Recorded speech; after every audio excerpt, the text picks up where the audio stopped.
website too if you had to leave early or wanted to watch it again. And as we mentioned, this is a demonstration, a live demonstration of the latest release of Infor CRM mobile, their mobile website, and it is 3.4. Now I noticed that the Extreme portal, where you go to download it, there's actually a newer version that came out a day or two ago. It's 3.41. And I went through all the documentation and I looked at GitHub to look at the developer track. I can't find anything that tells me what's different in 3.4.1, but it's there. So I guess it'll be your decision if you decide to install this, which version you'd go with, because I don't have a clue what is included in the .1. So we're showing you 3.4 today.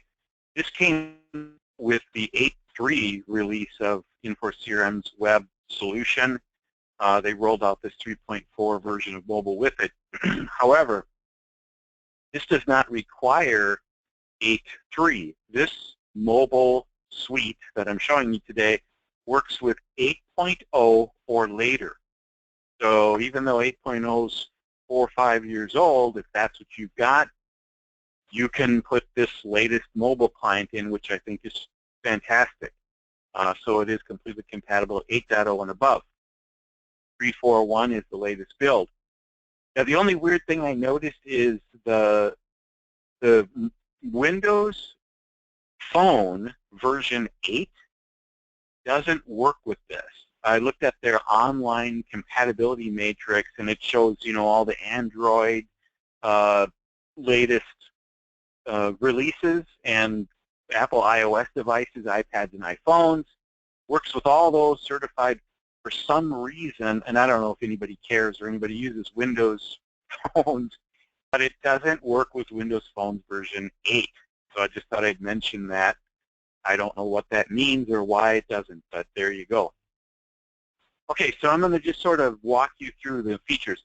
This is not a full soup to nuts demo of the mobile, but rather a demonstration of what's new and different from the previous versions, starting with version 3.3 and whatever their previous track record is. So this is just what's net new, what do you get in 3.4 if you pull the trigger and install that. Everybody who owns SalesLogix or Infor CRM 8 and above, this is yours. It's free. If you're on a maintenance plan with them, you can go to the Extreme portal and download it. It's a single bundle. You put in the web application architect and deploy it, and you've got it. Now, the couple of features I'll talk about, and there's just a few little caveats here I picked up too, I'll explain. Okay, so let's get going with what's different. So let's start with the calendar. The Infor CRM product, they have this SOHO, S-O-H-O tag on the user interface, and I tried to get an explanation of what does that mean. SOHO is some acronym for simplified, flat-looking software. So it's less colorful, less graphical, and cleaner and simpler with each release. And you will notice that here too. It's less graphical. It's more textual. They kind of got rid of the cosmetic fluffiness of some of the older versions that had orange buttons and bars and things like that. So today we have white, gray, and medium blue. I think it's great. I don't care. I don't need all that eye candy to get the software to be usable for me. So I kind of cosmetic style. So just make a note of that as you're going through. Every screen looks different because they've adopted this SOHO UI interface theme throughout the product. So the calendar picker is a little bit different looking than you're used to before. And so you have drop-downs now for the month and the year that you want to look at in your calendar. Of course, you can navigate forward and backward with these little VCR buttons that you see. And any dates on the current calendar monthly view that's in focus have a little orange dot in the blue dot. So that shows me on the got one item, and on the 18th, which is today's date, I've got these 4 items. And from any place that you go, you can hit today, of course, and go back to today. Then this little slider highlights the week. So rather than just showing you your activities for today, it would show you all of your activities for this particular week. And so you can hit the Sunday or whatever and shuffle from the first week in May to the 3rd week in May, and anything you had on your calendar is going to show up there. So pretty nice stuff. And then there's the refresh button, which is refreshes the data poll if something changed while you were staring at the screen. And then the other thing that's changed in the calendar picker is if I schedule a new item by clicking the plus sign, and I say it's a meeting. Okay, so you can choose from the drop-downs. I'm going to do a demonstration, but here's what they changed down here on the start time. If you click on that, you get this around panel. And a lot of times this makes sense to me because people will say, well, you know, call me Thursday afternoon sometime. Okay, we really haven't agreed on an hour and a minute. We're going to have the call, but I'm going to go ahead and be able to quickly now choose tomorrow evening, and it throws in 3 o'clock as kind of an arbitrary number. And of course you can, you know, edit this and make it 2 o'clock or whatever, but it gives you that one button access to tomorrow morning, tomorrow evening, next week, next month. But then if you click on advanced, you do get the new robust date picker thing. And so like you could before, you can choose the date. It's on the 25th, and it's, you know, at 2 o'clock or 3 o'clock, whatever it is. And you can either pick the drop-down for the minutes, AM, PM slider. So you can pick a granular time, but they added that neat little kind of around, they call it, date picker there. They call it relative time. Relative time, that's the official term. Okay, pretty neat. So let's go on to a couple of the other things they've changed and added. There is the new, like let's go to the account view, for example. So here's my customers, and we'll go to Abbott Limited. In the previous versions, you had to do this list would scroll. So all the tabs would scroll and scroll and scroll. So now they've changed it to be more tabular horizontally, which is sort of like it is in the regular web client, right? And then the related items are arranged vertically, but they switched to this more tabular view so that it fits more data on these smaller screen devices without you having to do so much scrolling to get to stuff, which I think is pretty neat. And we talked about the date picker and those new objects, and then the other thing we'll show you is some new areas or new tabs. One of them is recently viewed. So if you have recently visited some entity or clicked on something, which we just did here, so if I click on this little hamburger icon, these are my nav bar destinations. And then again, if I go to my recently viewed, which is new, that's what this is. It's kind of the breadcrumb trail of where have I been in the mobile client when I started the session and logged in. So of course, if you go to a contact record and you pick a group here, which I must not have done, and we'll select a couple groups that we can see from the contacts area. Thought I had done this already, but I must not have. So we'll say all contacts, my contacts. Okay, those are the groups I want to see. And then we'll go into all contacts, and we'll pick on John Abbott. So now I've been to John Abbott's record. And if you go back to my recently viewed, there he will be, John Abbott. So it's just this breadcrumb trail. Now, the other things you're going to see that are new here are my schedule. And my schedule is the things on your calendar for today. So this is today's to-do list for you. Your meetings, appointments, your phone calls. So it's a very quick way to have they call it a dashboard, and I guess it is because It's a filtered view into only the things on your schedule for the day today. I've got 1 meeting, 2 calls, and 1 to-do.